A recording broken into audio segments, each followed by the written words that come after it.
Olha, hoje estou aqui com o Dr. Marcelo Cantarelli, que é cardiologista. Seja bem-vindo mais uma vez, viu? Obrigado. E vamos falar, gente, sobre o Dia Mundial do Coração. E mais do que isso, a gente comentava no intervalo, vamos falar o quanto que a gente tem que ficar alerta quando o assunto é a saúde do nosso coração. Uma realidade que a gente tinha anos atrás, problemas cardíacos, era só para quem tinha mais de 50 anos, não se compara ao que a gente vê hoje na prática, né? Não se compara. Para ter uma ideia, há uns 30 anos atrás, você tinha poucas pessoas, quer dizer, 80% das pessoas que infartavam eram acima de 60 anos. E hoje você tem metade das pessoas que infartam estão abaixo dos 60 anos. Então a coisa está acontecendo entre os jovens. E aí um alerta muito grande, daí a importância desse Dia Mundial do Coração e do que a gente vai falar hoje. Vamos falar sobre a saúde do coração, cateterismo, angioplastia, e a gente fez até uma pequena matéria sobre o assunto. Vamos assistir, doutor? Vamos ver. Olha lá.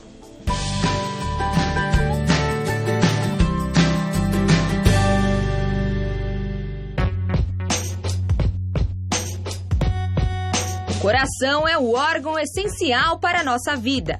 Ele bate em média 72 vezes por minuto, além de lançar 5 litros de sangue para o corpo.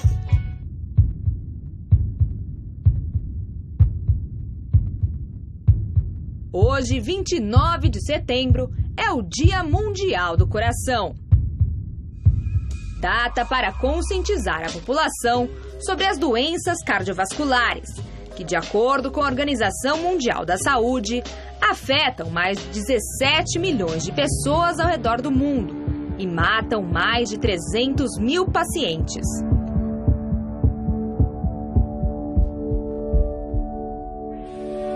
Além disso, 80% dos casos de ataques cardíacos poderiam ser evitados precocemente.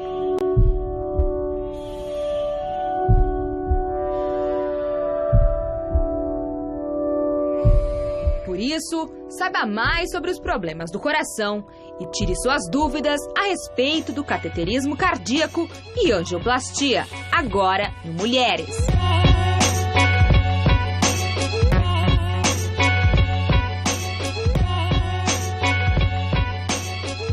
Olha, vamos começar com os nossos mitos e verdades. A gente já começou aqui com o Dr. Marcelo falando justamente sobre um mito. Acho que um dos maiores mitos desses últimos tempos, que esse problema cardíaco só acontece com quem tem mais de 60. A gente já viu que isso não faz mais parte da realidade, né? É importante falar que o infarto não escolhe idade, nem raça, nem sexo, tá certo? Nem condição social, pode acontecer com qualquer um. Né? Por isso a campanha Coração Alerta, para alertar o infarto, que é a campanha da nossa Sociedade Brasileira de Cardiologia, que aliás você é uma das embaixadoras, a gente agradece aqui ao prazer, vivo.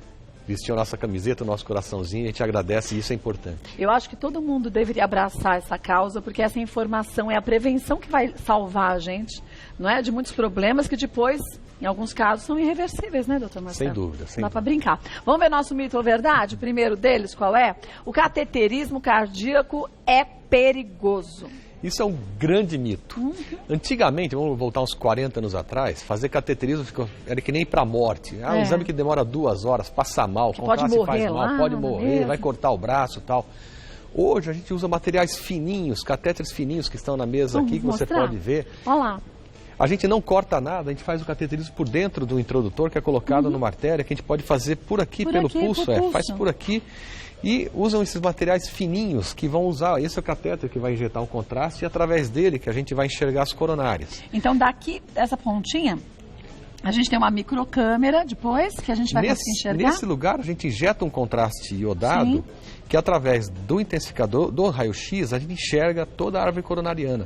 Se tiver um entupimento, a gente vai ver exatamente o lugar onde está entupido. E aí se tira se substitui... Isso, e aí o cateterismo, é importante dizer que é muito seguro, quer dizer, a chance de você morrer no cateterismo é 1 em 1000, tá certo? E normalmente você não morre do cateterismo, mas pela doença grave que você tem no coração e não sabia. Você já tinha complicações e vai morrer depois disso, né? Exatamente. E tudo sem cortar e não dar ponto. Se houver um entupimento, aí a gente vai fazer uma angioplastia. Quer dizer, na hora do cateterismo se decide fazer uma angioplastia. Por exemplo, num cateterismo de urgência, no infarto agudo do miocárdio, por exemplo, onde você tem um entupimento que fechou 100% a artéria e está prejudicando completamente o fluxo de sangue do coração. Se você não desentupir essa artéria rapidamente, a pessoa pode evoluir para a morte. Então, é importante que quando a pessoa sente o sintoma do infarto, a dor no peito, que ela vá procurar ajuda. Por quê? Se a gente desentupir essa artéria por cateterismo ou por um remédio trombolítico, dentro das primeiras 3 horas de início da dor, você tem a chance de morrer cai para 3, 4%. Se você não vai nesse período e você não faz a cateterismo, não faz a angioplastia, nem toma esse remédio para desentupir, mortalidade chega a 50%. Que é muito grande, né? Por isso que metade das pessoas morrem antes de chegar no hospital. Não liga para o que está sentindo, acha que isso não vai nada, se automedica, é um mau jeito, não vai passar e tal. E aí não recebe o tratamento. E aí se tem um entupimento, a gente entra então com o balãozinho que vai desentupir a artéria, tá certo? Que é esse negócio fininho. Olhando aqui parece que nem tem nada na pontinha. Parece que não tem nada, exatamente. Mas tem. E esse aqui, a gente vai entrar por dentro desse catéter, ele entra, isso aqui fica dentro do coração, dentro da artéria coronária, que é essa vermelhinha aqui, ó. Ele vai ficar aqui dentro. Chega naquela região que estava entupida. E aí onde está entupido, a gente vai insuflar o balãozinho, agora eu vou mostrar, a câmera vai pegar na tua mão. Isso aqui é bastante interessante, porque a gente vai abrir o balão exatamente com um insuflador de pressão, e na hora que ele abre, ele vai soltar a malinha de aço que está lá, que é o stent, e ele vai soltar. Então aí ele solta o stent e agora ele abre, faz... e ele abre. E aí o que a gente vai mostrar? Que quando ele abre, ele fica nesse aspecto, tá certo? Obviamente que essa é só para poder o mesmo stent mais maior para a gente visualizar. Para a câmera pegar. Então aqui vai ficar dentro da minha Então onde tinha aquele entupimento no tubo, fica esse tubinho e o sangue vai passar por dentro dele, sem ter nenhuma obstrução. Quer dizer, aqui eu já não tenho mais o entupimento da minha artéria. Já não tem, porque ele vai estar exatamente esmagado contra a parede do vaso.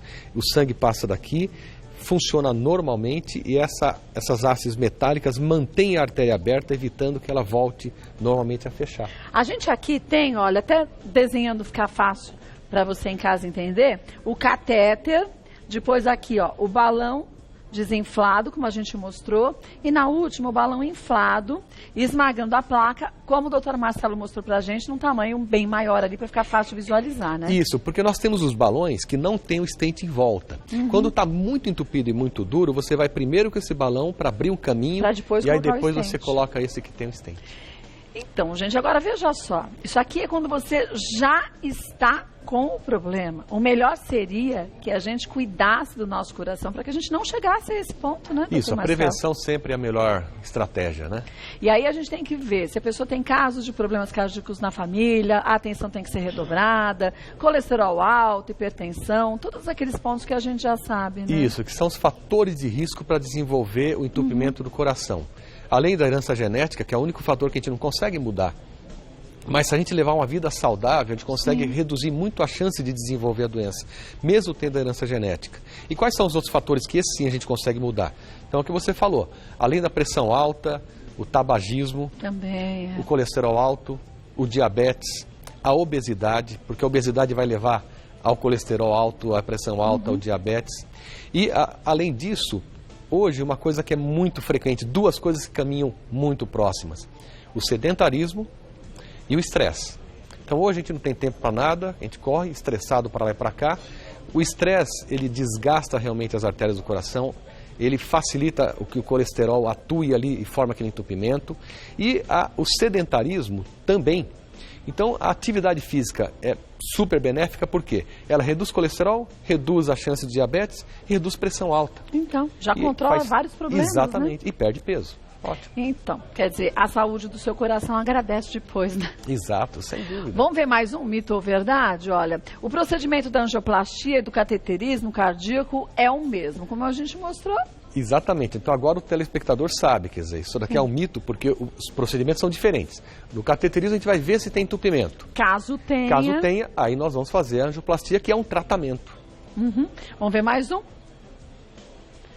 Próximo. Há alguns medicamentos que devem ser evitados no dia anterior ao exame. Quando você vai fazer um cateterismo eletivamente, tá certo? E você tem diabetes, você tem que suspender um remédio de diabetes que é a base de metformina. Porque ela pode interagir com o contraste que é usado e prejudicar os rins. Então esse é um remédio que tem que ser suspenso. A outra medicação que também é orientada a suspender são anticoagulantes. Não antiagregantes, mas anticoagulantes. Alguns pacientes usam por alguns problemas de arritmia ou até de válvulas.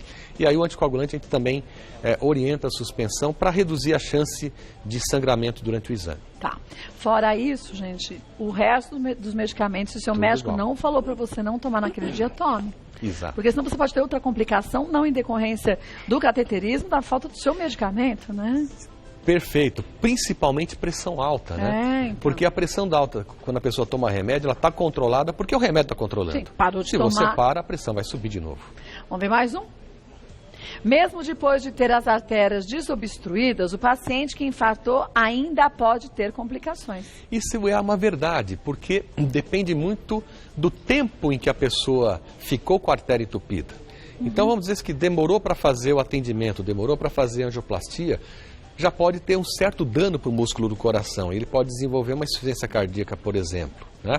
Então depende muito do tamanho do infarto, do tempo que ele foi atendido. Ele pode ter algumas arritmias, pode aparecer algum problema localizado ali no músculo cardíaco. É por isso que mesmo que você abra a artéria, dê tudo certo, essa pessoa tem que ficar um tempinho no hospital para observar se vai aparecer alguma complicação.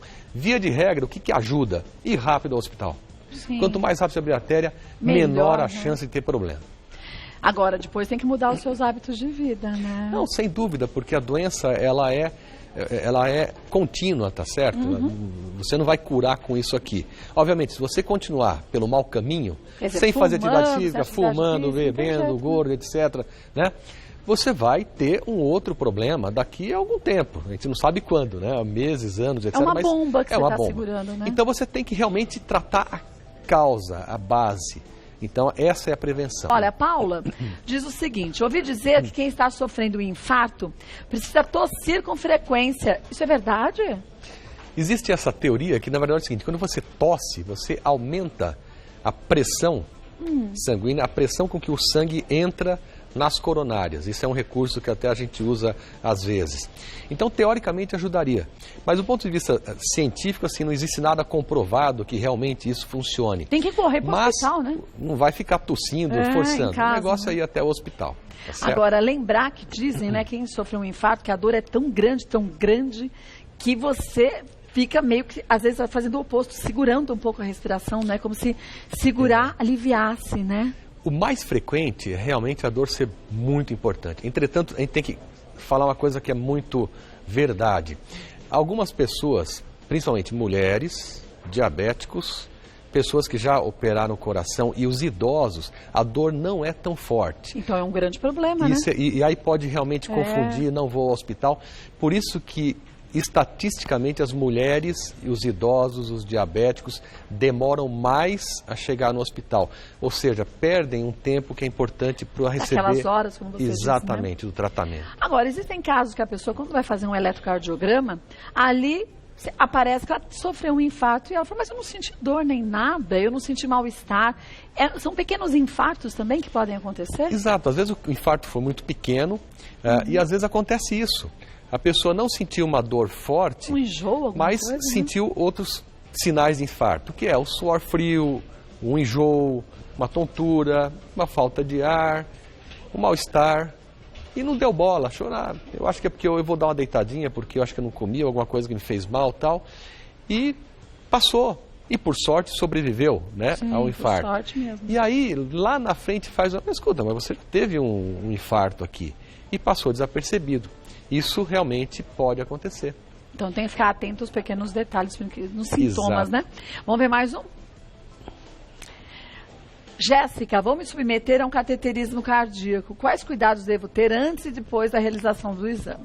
Na verdade, o cuidado é, você vai manter a sua vida normal, tá certo? Você vai ser só orientado a fazer um jejum de 4 a 6 horas antes de fazer o procedimento, suspender aquelas medicações que eu falei, se for anticoagulante, se for metformina, se for diabético, e não tem outro cuidado antes de fazer o exame. Aí tranquilo, né? Porque é um exame que hoje é extremamente seguro, é importante saber que você vai embora horas depois do exame. Se fizer por via radial, em 3 horas você já está sendo dispensado. Se for pela via femoral por aqui, 5 horas você está sendo dispensado. Então isso é bem tranquilo. Após o exame, a gente orienta 2 dias de repouso, não é para ficar na cama sem fazer nada, não, repouso relativo, vai andar e não tudo faz mais. Uma atividade física. Mas não vai fazer, você não vai coisas. correr, não vai fazer atividade, não vai jogar bola tal. Espera 2 dias, inclusive, e aí depois de 2 dias a pessoa volta a trabalhar, fazer tudo normal, tranquilamente. Vamos ver mais uma. Tatiane, sou alérgica a iodo e preciso me submeter a um cateterismo. É possível realizar o exame mesmo assim? Com certeza. A questão do iodo é que o contraste que a gente usa para enxergar as coronárias, ele é a base de iodo.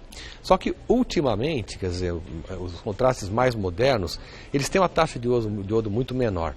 E nós temos medicamentos antialérgicos que combatem essa reação de alergia ao iodo.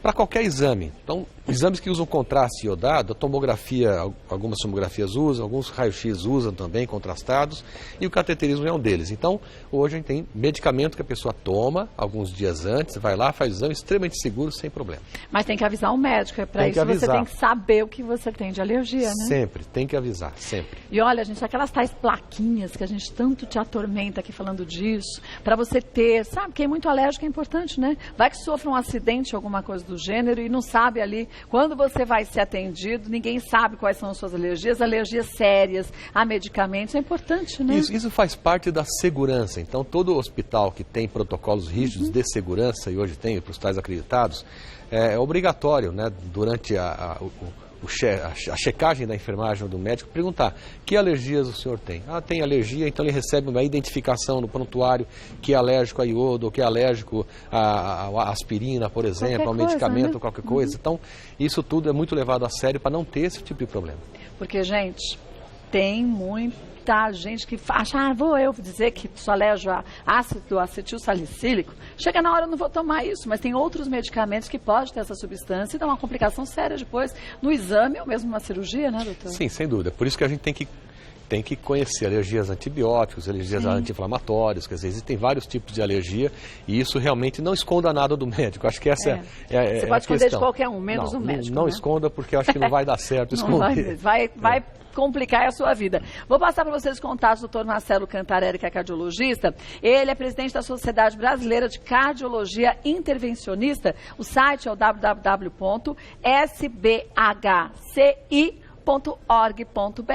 e lá você tem informações sobre a saúde do seu coração. Você não esqueça, vá ao médico sempre, faça seus exames, atividade física, deixar sedentarismo de lado, tabagismo também, não tem que fazer parte da vida da gente, né, doutor Marcelo? Sem dúvida. Hábitos saudáveis sempre, né? Hábito saudável não tem erro, esse é o caminho, esse é o caminho. Pode dar trabalho? Dá, mas minimiza problemas lá na frente é muito melhor, né? Obrigada, mais uma vez, parabéns pelo trabalho.